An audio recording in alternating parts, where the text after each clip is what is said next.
Еңбек және халықты әлеуметтік қорғау министрлігі зейнетақы төлемдерін және зейнетақы жарналарын аударуды реттейтін бірқатар мемлекеттік нормативтік құқықтық актілерге түзетулер жобасын әзірледі. Осыған орай алдағы уақытта зейнетақы төлемдеріне қатысты қандай да бір өзгерістер орын алады ма? Алдағы уақытта мемлекеттік корпорация мен деректерді тексеретін болады. Мақсат зейнеткерлік жасқа толған азаматтарға бюджеттен төленетін төлемдердің тағайындалғанын тексеру, яғни қарттық зейнетақы, еңбек өтілі бойынша зейнетақы, мемлекеттік базалық зейнетақы төлемі. Осыған орай тағы да қандай өзгерістер енгізілмек? Тақырып қызықтырса, видеоны қарап шығыңыз. Достар, арнамызға жазылып, лайк басып, пікір қалдыруды ұмытпаңыздар. Еңбек және халықты әлеуметтік қорғау министрлігі өзгерістерді бастады. Құжат Қазақстан Республикасы салық кодексінің 319 және 341 баптарына қатысты нормативтік құқықтық актілердегі міндетті зейнетақы жарналары мен жұмыс берушінің жарналарын есептеу мәселелері бойынша анықтамалық нормаларды түзетуге бағытталған.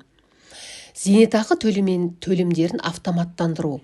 Негізгі өзгерістердің бірі зейнеткерлік жасқа толған және еңбек өтілі үшін төлем алуға құқығы бар, бірақ бірыңғай жинақтаушы зейнетақы қорына өтініш бермеген азаматтарға проактивті қызмет көрсету болып табылады. Зейнетақыны автоматты түрде тағайындау үшін деректерді тексеріледі. Жаңа жүйе аясында бірыңғай жинақтаушы зейнетақы қоры жыл сайын 1 наурызға дейін мемлекеттік корпорациямен біріге отырып деректерді тексеретін болады. Мұндағы негізгі мақсат зейнеткерлік жасқа толған азаматтарға бюджеттен төленетін төлемдердің тағайындалғанын тексеру, яғни қарттық зейнетақы, еңбек өтілі бойынша зейнетақы, мемлекеттік базалық зейнетақы төлемі тексерілетін болады. Алушылар тізіміне автоматты түрде қосу, салыстыру нәтижелері бойынша өтініш беру қажеттілігінсіз зейнетақы қаражаты төленуі тиіс азаматтардың тізімі қалыптастырылады. Дербес деректерді жинау және өңдеу зейнетақы тағайындау кезінде бұрын берілген келісімдер негізінде жүзеге асырылады. Зейнетақы төлеу процесін оңтайландыру. Бұл шара зейнетақы алу үдерісін жеңілдететін болады. Мемлекеттік корпорацияға жеке баруды қажет етпей, бірыңғай жинақтаушы зейнетақы қорынан еңбек өтілі үшін төлемдер автоматты түрде есептелетін болады. Мемлекеттік корпорацияның негізгі функцияларына мемлекеттік корпорация бірыңғай жинақтаушы зейнетақы қорындағы зейнетақы төлемдерін ұйымдастыру және жүзеге асыру, сондай-ақ төлемдерді тағайындау, қайта қарау немесе тоқтату үшін қажетті құжаттарды тексеру функцияларын орындауды жалғастыруда.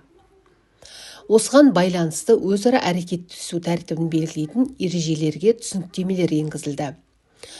Жарамсыз құжаттар бойынша ережелерді жаңарту. Жобада жеке басын куәландыратын құжаттардың жарамсыздығына, оның ішінде жарамдылық мерзімі өткен, жарамдылық немесе пайдалануға жарамсыздығына қатысты түсіндірмелер қамтылған.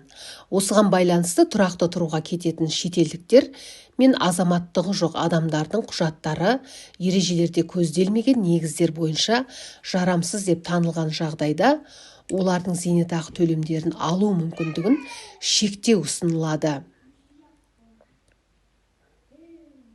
Еуропалық экономикалық аймақтағы азаматтардың зейнетақы төлемдері Қазақстаннан тысқары жерлерге тұрақты тұруға көшкен Евразиялық экономикалық одаққа мүше мемлекеттердің азаматтары үшін зейнетақы төлемдері әлеуметтік кодекстің 224 бабының 1 тармағына сәйкес ай сайын төленетін болады. Басқа жағдайларда, егер халықаралық шарттарда өзгеше көзделмесе, шетелдіктерге зейнетақы төлемдері бір жолғы түрде жүзеге асырылады. Сонымен қатар аталған жобаға редакциялық өзгерістер енгізілетін болады. Жобада нормативтік құқықтық актілерді оңайлатуға және құқықтық нақтылығын арттыруға бағытталған редакциялық түсініктемелер де енгізілген. Аталмыш жоба алдағы уақытта қоғамдық талқылауға ұсынылатын болады. Яғни, еңбек және халықты әлеуметтік қорғау министрлігі дайындалған жоба қаулының жобасы ашық нормативтік құқықтық актілер порталында жарияланды. Және 2025 жылдың 2 сәуіріне дейін қоғамдық талқылау үшін қолжетімді болмақ. Яғни Қазақстан азаматтары аталған қаулыдағы өздері келісетін немесе келіспейтін тұстары бойынша аталмыш порталға кіріп өз пікірлерін білдіруге құқылы. Ашық нормативті құқықтық актілер порталында ол барлық Қазақстан азаматтарына қолжетімді болып табылады.